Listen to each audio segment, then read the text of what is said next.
कि बनवारी गिरधारी बनवारी तेरी यारी ने दीवाना बना दिया। बनवारी तेरी यारी ने दीवाना बना दिया। वो दीवाना बना दिया हमें मस्ताना बना दिया। दीवाना बना दिया हमें मस्ताना बना दिया।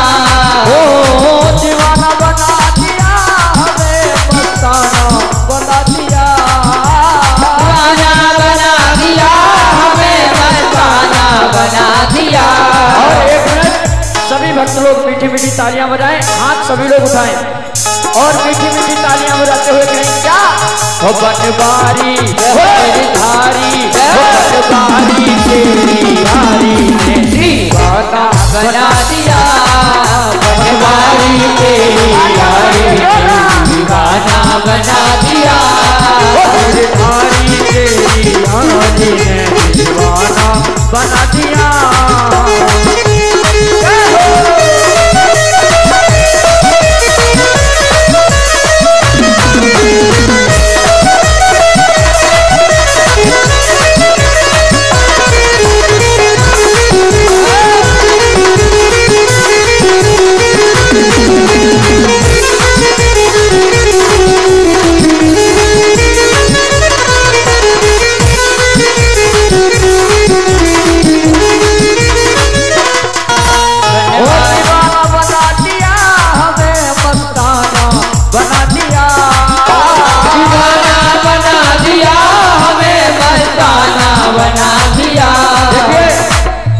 कुछ भक्त लोग चाय पी रहे हैं तो कुछ भक्त लोग तालियां बजा के साथ देते रहे।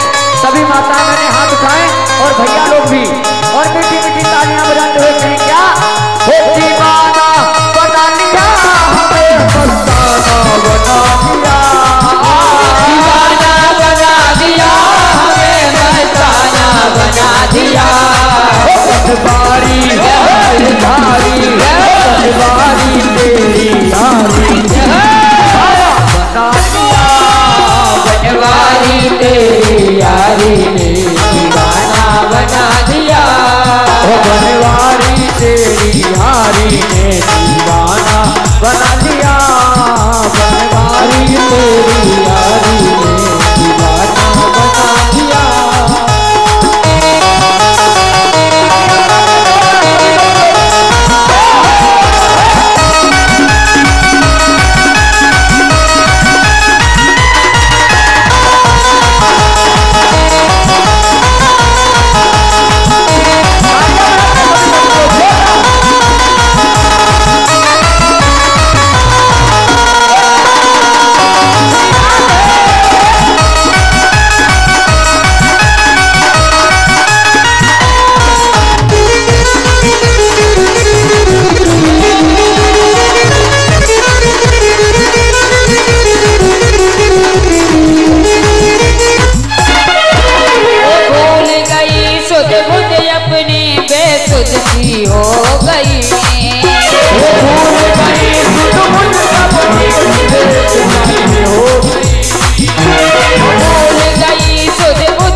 बना के दिल अपना परवाना बना दिया। परवाना बना दिया तुझे दीवाना बना दिया। परवाना बना दिया तुझे दीवाना बना दिया। परवाना बना दिया तुझे दीवाना बना दिया। परवाना बना दिया तुझे दीवाना बना दिया। बनवारी गिरधारी बनवारी तेरी बना दिया। बनवारी तेरी यारी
मुझको बरसा दिया।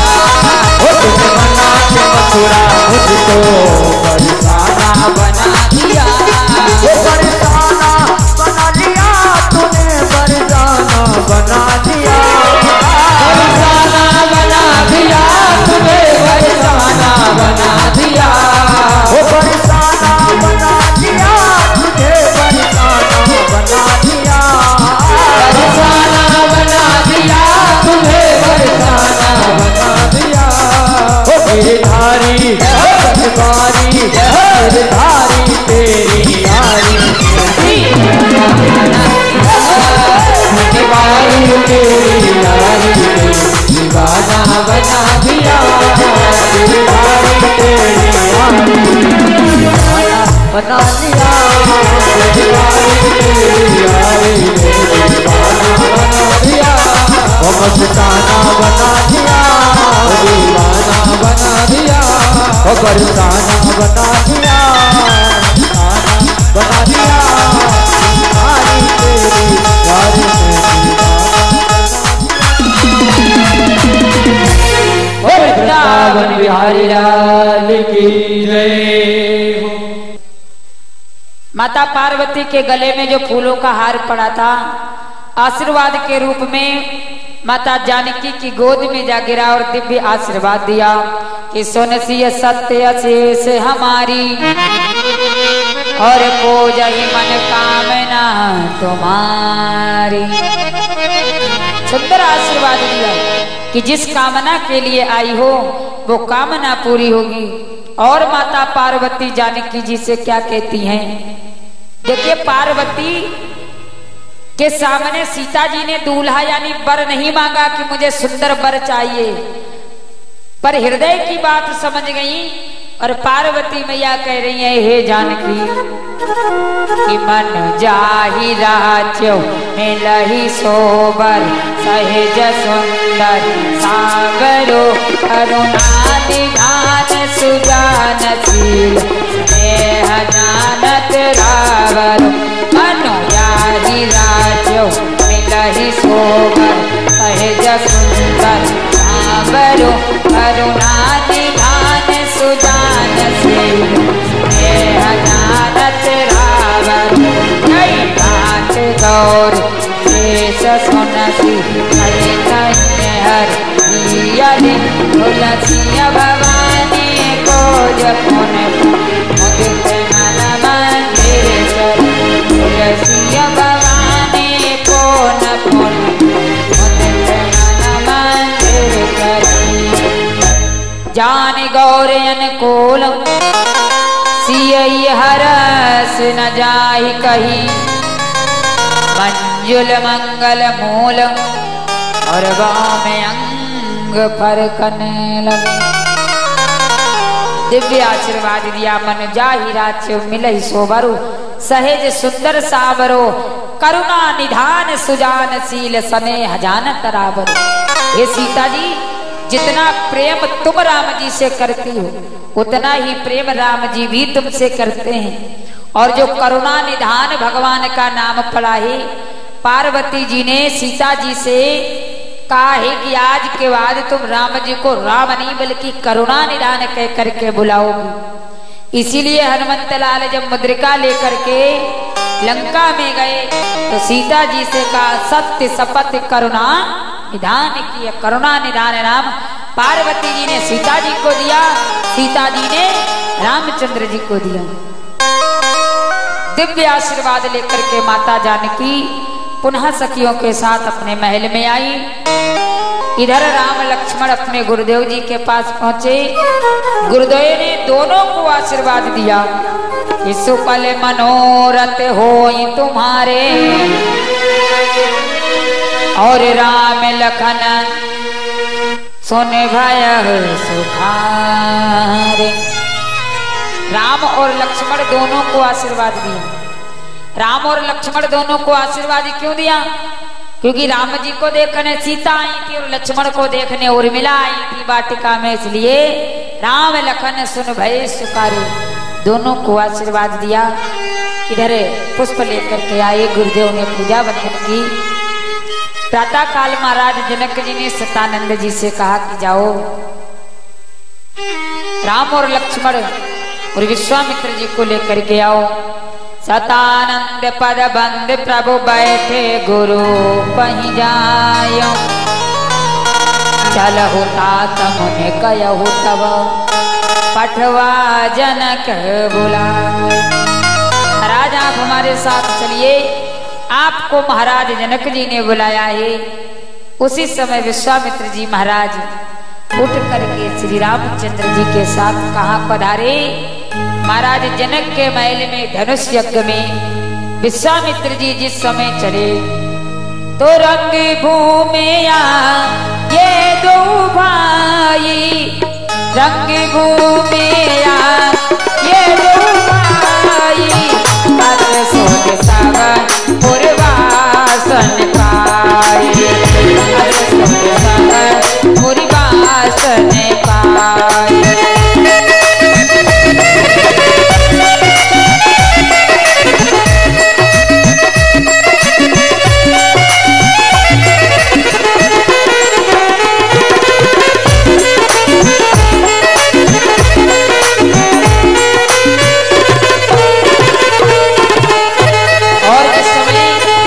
भगवान यज्ञ मंडप पर धनुष यज्ञ के पास पहुंचे, सभी राजा महाराजा विराजमान, किसी को राम काल दिखाई दिए, क्योंकि महाराज जनक की सभा में राक्षस भी मानव शरीर धारण करके बैठे थे, देवता भी मानव शरीर धारण करके बैठे थे, रावण और बाणासुर भी दरबार में बैठा था। तो जिसकी जैसी भावना थी भगवान ने उसी भावना में दर्शन दिया। जो राक्षस बैठे थे उनको काल दिखाई दिए भगवान, जो भक्त बैठे थे उनको ब्रह्म दिखाई दिए, और जो वहां पर नारी पुरुष बालक बैठे थे उनको सखा दिखाई दिए। आज उसी भाव में भगवान ने दर्शन दिया।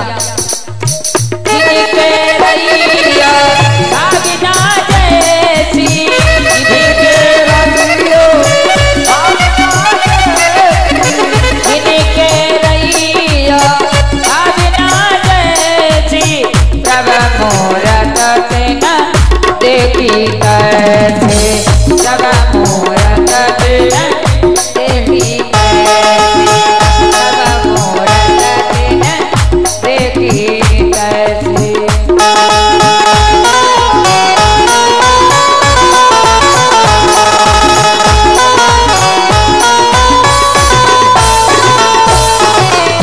जिसकी जैसी भावना थी भगवान ने उसी भावना में दर्शन दिया।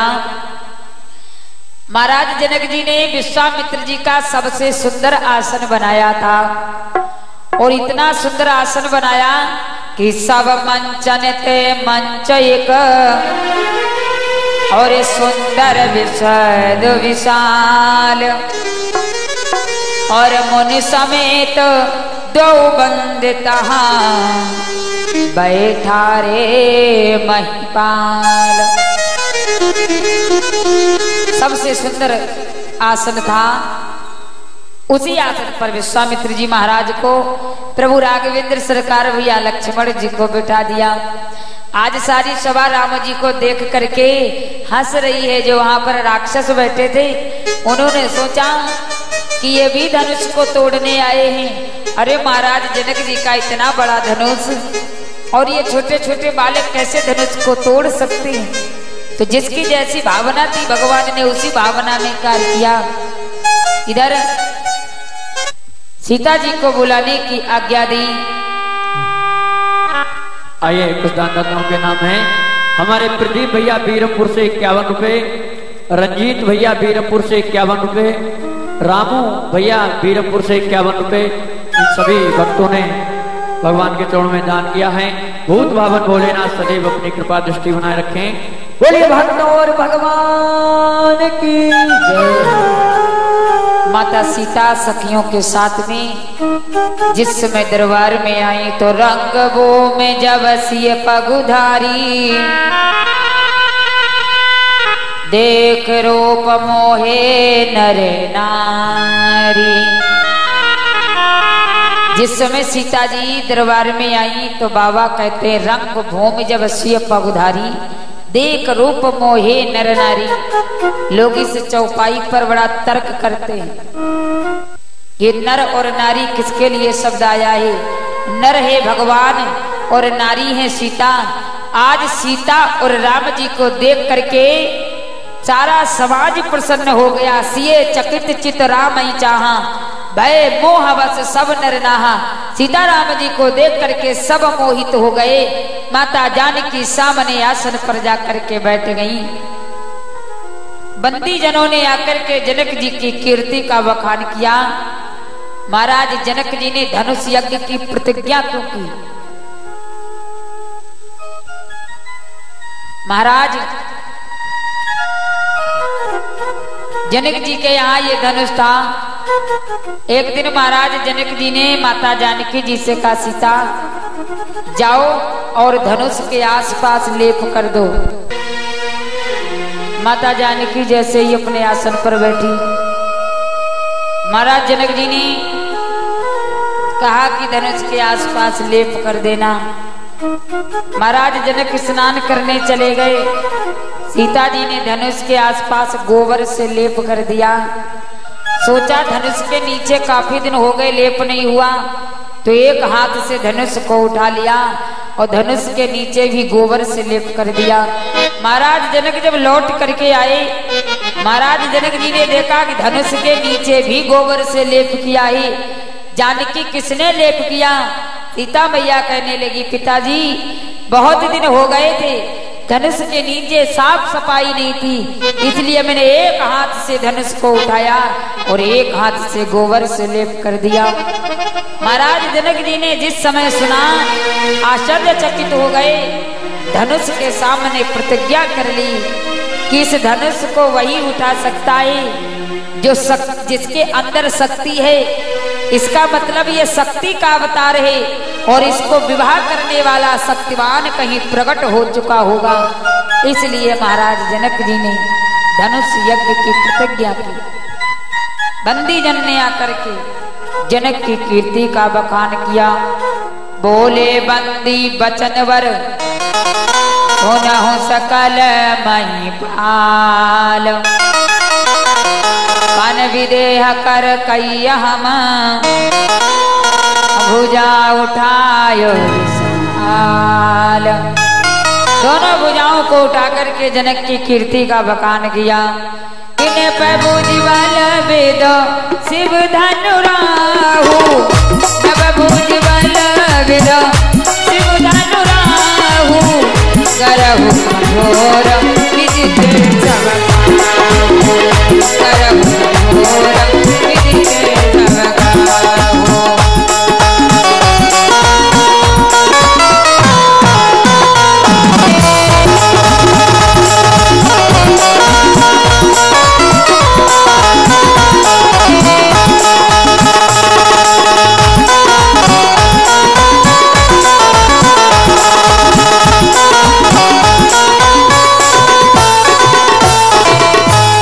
बंदी जनों ने जनक की कीर्ति का बखान किया। बंदी जन अपने स्थान पर बैठ गए। इधर राजा महाराजा सभा में विराजमान हैं। एक एक करके राजा आए। धनुष को उठाना तो दूर, धनुष को स्पर्श भी नहीं कर पाए। मानसकार कहते हैं एक एक साथ में 5-5 राजाओं ने धनुष को उठाया, पर धनुष किसी से नहीं हिला। मानो धनुष में जितना वजन है वो पृथ्वी मैया पकड़े हुए हैं। पृथ्वी मैया ने जो धनुष का वजन था वो पकड़ लिया था, क्योंकि पृथ्वी मैया की पुत्री है माता जानकी।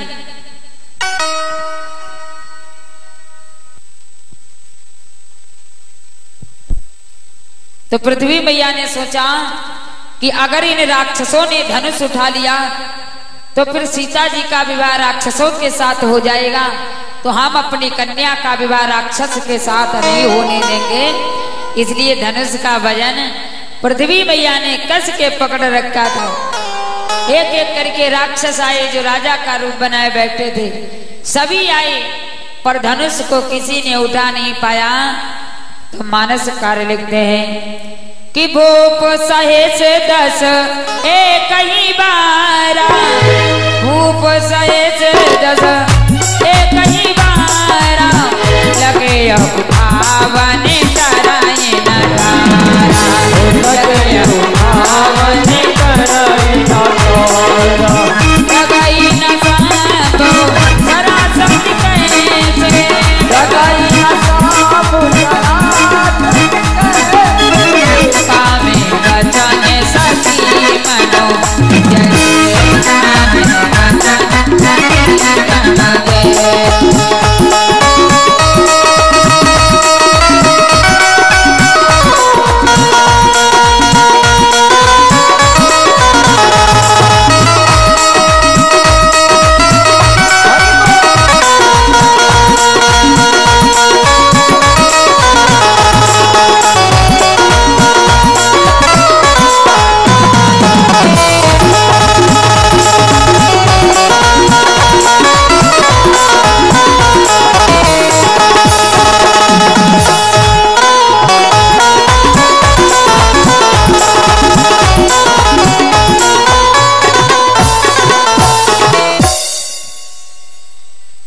गोस्वामी जी महाराज वर्णन करते रामचरितमानस में कि भूप सहेस 10 एक ही बारा, लगे उठावन टराई नटारा।